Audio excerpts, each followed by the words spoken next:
আসসালামু আলাইকুম রহমতুল্লাহি বারাকাতুহু। সবাই কেমন আছেন? ইনশাআল্লাহ আশা করি সবাই ভালো আছেন।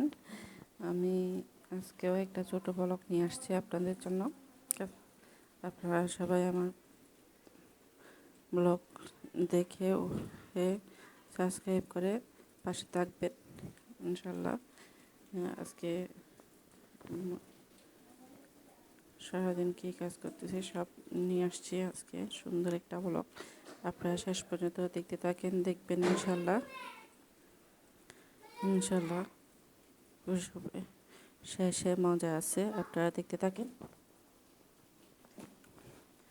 হ্যাঁ, এখন মুরগিগুলো আমি সবগুলো পরিষ্কার করে নিচ্ছি। এই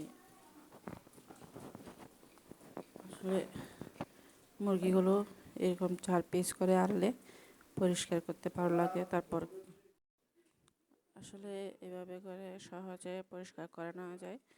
এইভাবে সহজে পরিষ্কার করলে এই আমার মনে হয় আর কি, আপনাদেরকে কেমন করে করেন সেটা কমেন্ট করে জানাবেন আর কি। এখানে 2টা একসাথে মুরগি নিয়ে আসছে। এই আমি এগুলো সবগুলো একসাথে পরিষ্কার করে তারপর কেটে নেব। আচ্ছা, তার কথার ফাঁকে তো চলে গেলাম। দেখি বলেন তো এটা কি মুরগি? আপনারা কেউ কি বলতে পারবেন? এটা আসলে আমি চিনি না, আমার হাজবেন্ড নিয়ে আসছে। এটা কি সোনালী মুরগি নাকি দেশি মুরগি একটু জানাবেন আর কি। যাই হোক, আমি পরিষ্কার করতেছি, আপনার পাশে একে একে সবগুলো পরিষ্কার করা হয়ে যাচ্ছে, আপনারা দেখেন। আসলে অনেকে অনেক কিছু বলে ভিডিও দেখে, অনেকে অনেক ধরনের কমেন্ট করে। আসলে এইগুলো কিন্তু ঠিক না। সবাই যেহেতু এই প্ল্যাটফর্মে আসছি আমরা কাজ করার জন্য, সবাই একসাথে মিলেমিশে কাজ করাটা আসলে সবচেয়ে বেটার। কে কোন ধরনের ভিডিও বানালো সেটা আসলে ওইটাও মন্তব্য করা আসলে রাইট আছে, ঠিক আছে, কিন্তু বিভিন্ন ধরনের কথাবার্তা না বলাটা বেটার। যাই হোক, একটুখানি কথা বলে মনে কষ্ট দেব না। যদি আমার ভিডিও আপনাদের কাছে ভালো না লাগে তাহলে কিছু বলার নাই। তারপর দেখলে আমার জন্য ভালো হয়। আমাকে সাবস্ক্রাইব করে পাশে থাকবেন, আমার জন্য দোয়া করবেন যাতে ভালো ভালো ভিডিও নিয়ে আসতে পারি আপনাদের জন্য, এর চেয়ে উন্নত মানের ভিডিও নিয়ে আসতে পারি।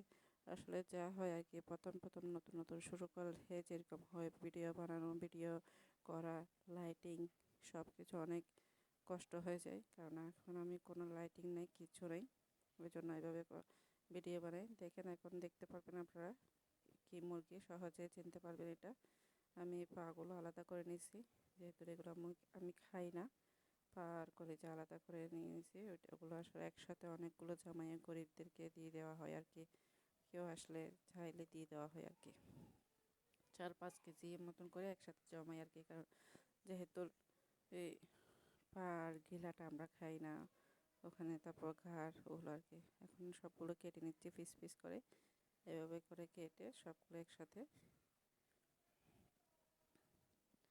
সুন্দর করে এখন রান্না করে ফেলতে হবে। এভাবে করে আপনারা ট্রাই করবেন, দেখবেন সহজ হয়ে যাবে। এভাবে ফ্রিজ করে পরিষ্কার করতে গেলে দেখা যায় যে মাংস নষ্ট হয়ে যায়, সময়ও প্রচণ্ড লাগে, ওই জন্য আর কি।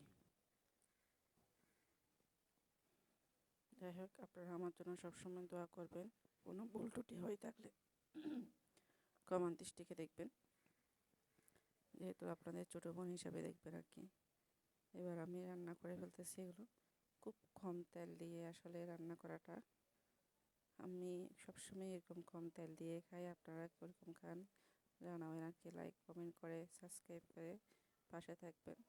সব কিছু ভুল টুল হলে এগুলো জানাই দেবেন। আপনারা না জানালে আমরা কেমনে জানবো? আপনারা কমেন্টের মাধ্যমে আমাদেরকে সব কিছু বলবেন, অবশ্যই বলবেন, আপনাদের রাইট আছে, কারণ আপনারা হচ্ছে আমাদের আপন মানুষ।